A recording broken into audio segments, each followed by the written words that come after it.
मैं सच कह रही हूँ, मेरी बातों पर विश्वास कीजिए। आज तक आरजी गर्ल्स हॉस्टल में जितने भी खून हुए हैं, जितने भी गलत काम हो रहे हैं, उसके पीछे विनोद कपाड़िया का ही हाथ है। आज से ठीक 1 साल पहले उसने 2 न्यूज रिपोर्टर्स को भी मार डाला था, क्योंकि उन दोनों ने विनोद कपाड़िया के खिलाफ सबूत इकट्ठा किए थे। ये सब तुम कैसे जानती हो? और वो 2 रिपोर्टर कौन थे? वो दोनों रागिनी माथुर और आकाश ओबरे थे, और मुझे ये सारी बात खुद रागिनी की आत्मा ने कहा। व्हाट रबिश, तुम ये क्या कह रही हो? मैं जानती हूँ सर, मैं जो कह रही हूँ वो आपको विश्वास नहीं हो रहा है, लेकिन ये बात सच है। मेरे पास अभी सबूत नहीं है, लेकिन मैं बहुत जल्दी आपको सबूत दे दूंगी सर। आज ही आपको विनोद कपाड़िया के खिलाफ सबूत मिल जाएंगे सर। आज ही आपको सारी सच्चाई पता चल जाएगा। इसलिए मुझे पुलिस की मदद चाहिए। मैं बड़ी उम्मीद के साथ आपके पास आई हूँ सर। कैसी मदद? उसके बाद रूपाली इंस्पेक्टर तुषार को अपनी प्लान बताती है। तुम चिंता मत करो रूपाली, पुलिस तुम्हारे साथ है। मैं और गौतम सही समय पर वहाँ पर पहुँच जाएंगे, लेकिन तुम अपना ख्याल रखना। Thank you sir. उसके बाद रूपाली वहाँ से चली जाती है। वो रास्ते में विनोद को फोन करती है।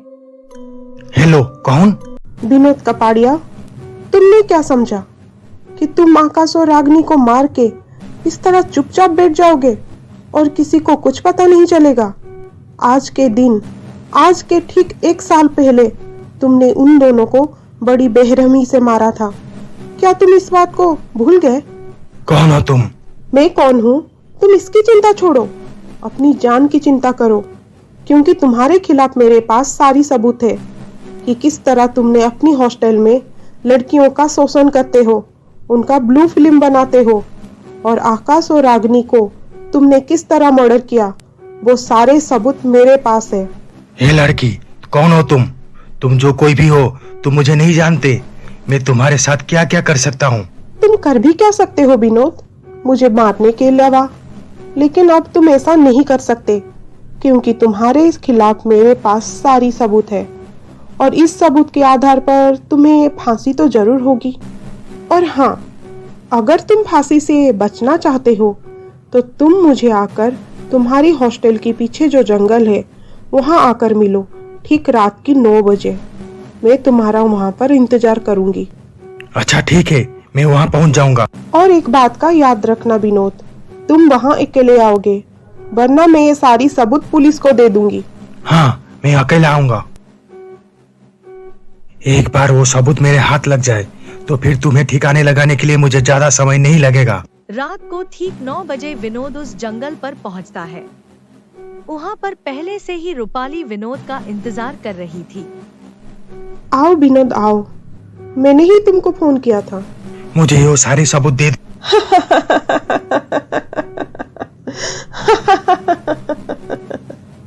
सबूत दे दूं? कैसा सबूत? मेरे पास तो तुम्हारे खिलाफ कोई सबूत नहीं है। मैं तो तुम्हें यहाँ रागिनी के कहने पर बुलाया था। ये लड़की, तुम कौन हो और रागिनी के बारे में कैसे जानती हो? तुम कैसे जानती हो कि रागिनी और आकाश को मैंने मारा है? मैंने तो उस दिन मेरे खिलाफ सारे सबूत मिटा दिया था। सबूत मिटाने से सच्चाई तो छुप नहीं सकती ना विनोद। तुमने ना जाने कितने मासूम लड़कियों का शोषण किया, उनका मर्डर किया। तुम्हें तो सजा मिलनी चाहिए, और तुम्हें सजा खुद रागिनी देगी। हा हा हा, रागिनी सजा देगी जो मर चुकी है? पागल लड़की, जिस तरह मैंने रागिनी और आकाश को मारा है उस तरह आज मैं तुझे मारूंगा, और इस जंगल में तुम्हें बचाने के लिए कोई नहीं आएगा। ऐसे कहकर विनोद रूपाली को बंदूक दिखाता है। तब जोरों से हवा बहने लगती है। ये अचानक से तेज हवा कैसे बह रही है? इतना कहते ही रागिनी की आत्मा विनोद के सामने आ जाती है। रागिनी, तुम यहाँ? तुम तो मर चुकी थी ना?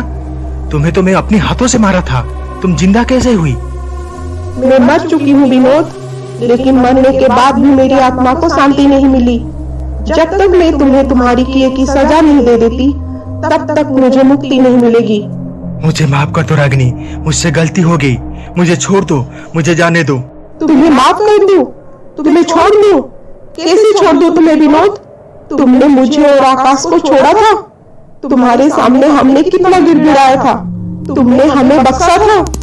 नहीं विनोद नहीं, तुमने मेरे साथ साथ कितने सारे लड़कियों की जिंदगी बर्बाद किए हैं, उन्हें मौत की नींद सुलाए हैं। मैं तुम्हें नहीं छोड़ूंगी, मैं तुम्हें मार डालूंगी। इतना कहकर रागिनी अपनी शक्ति से विनोद को हवा में उछाल के ऊपर नीचे करती है और उसे नीचे गिरा देती है। उसके बाद रागिनी अपनी आंखों की रोशनी से विनोद को जला देती है। विनोद वहां पर जलकर राख बन जाता है। इस सारे घटना तुषार अपनी मोबाइल पर शूट कर देता है। रूपाली, तुम्हारी बहुत बहुत शुक्रिया। आज तुम्हारी वजह से मैं विनोद जैसे शैतान को मार पाई और मेरी बदला पूरा हो पाया। रागिनी, तुम ये चाहती थी ना विनोद के खिलाफ सबको पता चले। इस मोबाइल पर आज की घटना का पूरा सबूत है। इस सबूत के माध्यम से सबको पता चल जाएगा कि विनोद कितना नीच और घटिया इंसान था। Thank you inspector Tushar. Rupali, अब मेरी जाने का समय हो गया है। अपना ख्याल रखना। मुझे छोड़कर मत जाओ ना रागिनी, प्लीज यहाँ रुक जाओ। ये मुमकिन नहीं है रूपाली, मुझे अपने आकाश के पास जाना होगा। तुम चिंता मत करो, मैं हमेशा तुम्हारे साथ रहूंगी, तुम्हारी यादों में। अब मुझे जाने दो, अपना ख्याल रखना रूपाली। इतना कहकर रागिनी की आत्मा को मुक्ति मिल जाती है।